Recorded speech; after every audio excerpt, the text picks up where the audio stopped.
Mesdames et messieurs, bonsoir et bienvenue dans cette nouvelle édition, cette soirée du samedi 19 octobre 2024. Dans les actualités de ce jour, le groupement des forces spéciales d'intervention au sein de la présidence de la République interviendra pour éradiquer les cas de kidnapping. Ce groupement spécial fête son premier anniversaire cette année. Outre leur mission spéciale qui consiste à protéger la souveraineté de la République et des institutions gouvernementales, ils interviennent également dans la protection du peuple, a souligné le président de la République, Andry Rajoelina. Ainsi, l'éradication des cas d'enlèvement sera renforcée désormais. Reportage de Judicaël Randjanirin sous les images de Andrew Radjabé. Le groupement des forces spéciales d'intervention fête aujourd'hui son premier anniversaire et le président de la République, Andry Rajoelina, chef suprême des armées, est venu y assister en signe de respect envers l'armée malgache. Le GFSI était auparavant auprès de l'état-major de l'armée, mais a été transféré au sein de la présidence de la République. Une modification conformément aux menaces existantes et permettant également de mobiliser plus rapidement les forces armées face à ces menaces. Ainsi, son transfert à la présidence de la République améliore et accélère la coordination de la mobilisation des militaires du fait que leur mission principale consiste à protéger la souveraineté de la République et des institutions gouvernementales. Par ailleurs, étant donné que les cas d'enlèvement ne cessent d'augmenter, le groupement des forces spéciales d'intervention interviendra désormais pour les éradiquer, a déclaré le président Andry Rajoelina. Lors de cette cérémonie militaire, marquant le premier anniversaire du GFSI, une remise de drapeaux aux escouades du GFSI et remise de brevets forces spéciales aux éléments du GFSI afin de prouver qu'ils avaient réussi cet examen spécial ont également eu lieu. En signe d'honneur, le commandant du groupement des forces spéciales a remis le brevet de prestige au président de la République. Ensuite, Madagascar dispose désormais de la fibre optique la moins chère en Afrique. En effet, après plusieurs échanges entre le ministère du Développement numérique, des Postes et des télécommunications avec des opérateurs, un a répondu favorablement à l'appel de rendre l'accès à Internet abordable pour tous d'après la ministre de tutelle. Cette initiative vise à marquer de manière ferme la décision de réduire la facture numérique. Judicaël Randjanirin et Braz Denilson. L'Internet est devenu un service vital et indispensable presque dans chaque foyer malgache actuellement, permettant à tous de profiter des opportunités offertes par le monde numérique, d'après la ministre du Développement numérique, des Postes et des télécommunications. Elle a également souligné l'importance de l'accès universel à la connectivité pour le développement économique, culturel et social de Madagascar. Ainsi, le gouvernement malgache s'engage pour un accès Internet inclusif et abordable, d'où la nouvelle initiative du ministère de tutelle visant à rendre accessible l'accès à Internet pour l'ensemble des citoyens malgaches. Ce projet qui est né de la collaboration avec des opérateurs et est le fruit de plusieurs échanges ainsi que de la volonté d'action citoyenne de ces dernières. Cette initiative vise à marquer la décision de réduire la facture numérique, un élément essentiel pour assurer l'adéquation des actions de développement répondant à la politique générale de l'État. Le tarif adéquat au pouvoir d'achat de la majorité a été examiné et d'après les calculs, une offre sans précédent à Madagascar est nécessaire, une petite partie de ce qui se fait actuellement et que cela doit être inférieur à 10 € par mois, soit environ 50 000 arrières par mois, pour que les ménages puissent bénéficier de l'Internet, a déclaré le ministre de tutelle. Ce coût qui est l'offre la moins chère en Afrique. Par ailleurs, le ministère allait également financer la mise en place d'infrastructures dans l'installation de pylônes à travers tout le pays, avec une attention particulière pour les zones enclavées afin d'améliorer le service proposé par les opérateurs. Ce déploiement vise notamment à garantir une couverture Internet élargie, y compris dans les régions les plus reculées du pays.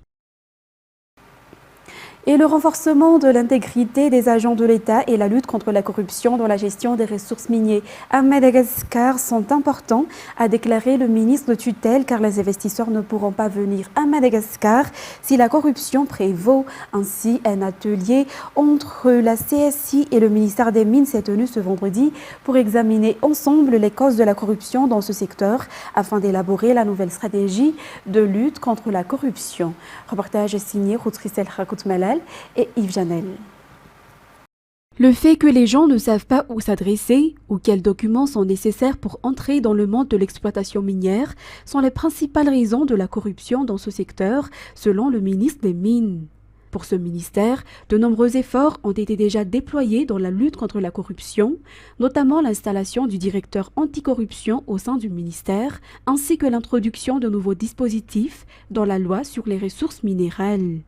Le renforcement de l'intégrité des agents de l'État et la lutte contre la corruption dans la gestion des ressources minières à Madagascar, qui sont d'une grande importance, d'après toujours les explications. Hier après-midi s'est tenu un atelier conjoint entre la CSI et le ministère des Mines, au cours duquel les causes de la corruption dans le secteur minier ont été examinées, ainsi que le renforcement de la lutte contre la corruption dans la préservation et la gestion des ressources minières. À noter que CSI organise 12 ateliers avec différents ministères avant d'élaborer la nouvelle stratégie nationale de lutte contre la corruption. Dans un autre sujet, l'approvisionnement en eau potable des résidents du 6e arrondissement est une priorité, a déclaré le député élu dans cette circonscription, Tanté Lirazan Amadibsou. Une attention particulière sera également portée à la réhabilitation des ruelles dont se plaignent les habitants. Fadjessène Imre et Yves Janel. Il existe encore peu d'infrastructures en eau répondant aux besoins des habitants dans le 6e arrondissement. La population locale fait également partie de celles qui souffrent du manque d'eau, car les infrastructures ne suffisent plus. Par ailleurs, la réhabilitation des ruelles dont se plaignent les habitants figure également parmi les tâches prioritaires à réaliser, notamment en cette saison estivale, d'après le député élu dans cette circonscription, lors de sa première rencontre avec la population hier après son élection.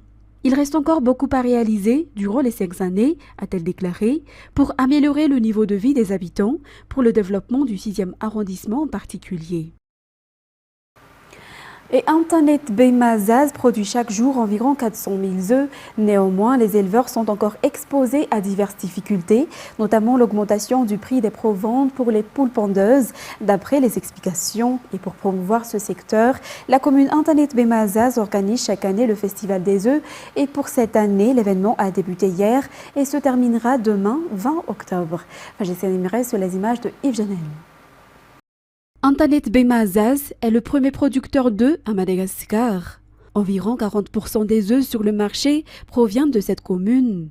Cependant, les éleveurs sont confrontés à de nombreuses difficultés, notamment en cette saison sèche, car le prix des proventes pour les poules pondeuses ne cesse d'augmenter alors que le prix des œufs n'augmente pas. Néanmoins, l'achèvement de la route, fruit d'une collaboration avec les Chinois, a été un grand avantage pour les éleveurs de cette municipalité, facilitant ainsi le transport de leurs marchandises en plus de la présence des triporteurs. À noter que le taux de consommation d'œufs reste encore très faible à Madagascar par rapport aux autres pays selon les informations. En effet, un Malgache consomme en moyenne 20 œufs par an, alors qu'un Nigérien, par exemple, en consomme 55 par an. Ainsi, pour encourager les Malgaches à en consommer davantage, les éleveurs de poules pondeuses de la commune d'Internet Bemazaz ont organisé le Festival des œufs qui durera jusqu'à ce dimanche. Si le festival ambitionne principalement d'augmenter la consommation d'œufs, il a aussi pour objectif d'appuyer, d'assister et de professionnaliser les acteurs de la production d'œufs qui sont touchés de plein fouet par la hausse du prix des matières premières, selon les explications. Place maintenant aux actualités internationales dans la ville de Gaza. Un bombardement israélien a fait 33 morts dans le camp de réfugiés de Jabalia, d'après ce reportage de France 24. Sonné et hagard, ces blessés arrivent à l'hôpital Al-Ali de la ville de Gaza. Tous viennent de survivre à une frappe israélienne sur le camp de réfugiés de Jabalia. Rapidement, les secours constatent un lourd bilan. Nous nous sommes rendus sur place et nous avons été choqués par le nombre élevé de femmes et d'enfants blessés. Nous avons pu ramener 5 personnes, l'une d'elles était morte. Plusieurs dizaines de personnes ont été tuées. Alors que les blessés sont soignés, les morts, eux, sont enterrés dans la cour de l'hôpital, notamment cet enfant d'une dizaine d'années. Jabalia, c'est le nouvel épicentre de la guerre à Gaza. Depuis le 6 octobre, l'armée israélienne y mène d'intenses combats. Elle assure que le Hamas y reconstitue ses forces. La catastrophe humanitaire, elle, est quotidienne pour les Gazaouis. Plus au sud, à Der el-Bala, le prix des rares fruits et légumes a explosé. Israël ne fait rentrer les denrées alimentaires qu'au compte-gouttes. Les Gazaouis se tournent donc vers les distributions gratuites de nourriture. Je suis venue au centre de distribution alimentaire pour nourrir mes enfants. Tout est beaucoup trop cher. Je ne peux pas acheter de légumes. Je ne peux rien acheter. Il n'y a pas de travail. On vit dans une tente. Franchement, je suis épuisée. De son côté, Benyamin Netanyahou, le Premier ministre israélien, l'a affirmé, la mort du chef du Hamas, Yahya Sinwar, signe le début de la fin de la guerre à Gaza. Le mouvement islamiste, lui, entend toujours poursuivre les combats. Destination États-Unis, le Michigan est l'État américain qui abrite la plus grande proportion d'arabo-musulmans du pays. Les deux candidats à la présidentielle américains étaient dans cet État clé de l'Est des États-Unis qui pourrait faire basculer le scrutin du 5 novembre. Reportage sur les images de France 4. Kamala Harris le sait, ici dans le Michigan, l'opération séduction s'avère périlleuse. Habitué au vote démocrate, cet État pivot n'est pas acquis au camp présidentiel. Alors que le Michigan abrite l'une des plus grandes communautés musulmanes du pays, cette dernière n'approuve pas du tout le soutien inconditionnel de l'administration Biden à l'État d'Israël. Si la vice-présidente Harris perd dans les urnes en novembre, les musulmans du Michigan ne seront pas à blâmer pour cette défaite. C'est leurs politiques qui les ont conduits à une diminution du soutien de la communauté musulmane du Michigan pour l'administration Biden-Harris. Si la plupart des électeurs arabo-américains restent encore indécis ou refusent de faire un choix, certains ont pris une toute autre direction, celle du camp républicain et de son candidat Donald Trump. En meeting lui aussi dans l'État du Michigan, l'ancien président américain a créé la surprise ce vendredi, invité et soutenu par le maire démocrate d'une ville du sud de l'État, immigrant musulman et originaire du Yémen. Mais le candidat républicain assume également une forte ligne pro-israélienne.